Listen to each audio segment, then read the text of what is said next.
हमलों की हौलनाक तफसीलात सामने आ रही हैं, जिसमें लड़कियों के एक स्कूल पर बमबारी की खबर ने सबको तशवीश में मुब्तला कर दिया। ईरानी सरकारी खबर रिसा एजेंसी के मुताबिक हमले के वक्त स्कूल में तकरीबन 170 तालिबात मौजूद थीं।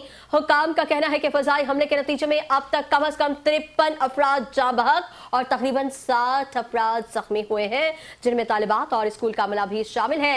ईरानी हुक्काम के मुताबिक हलाकतों में इजाफे का खदशा भी जाहिर किया जा रहा है, क्योंकि मलबे तले दबे अफराद को निकालने के लिए इमदादी कार्रवाइयां जारी हैं। ऐनी शाहिदीन ने बताया है कि इजराइल ने सुबह के वक्त स्कूल को बराह रास्त निशाना बनाया। उनका कहना था कि रेस्क्यू टीमें मलबा हटाने और जख्मी को निकालने में मसरूफ हैं।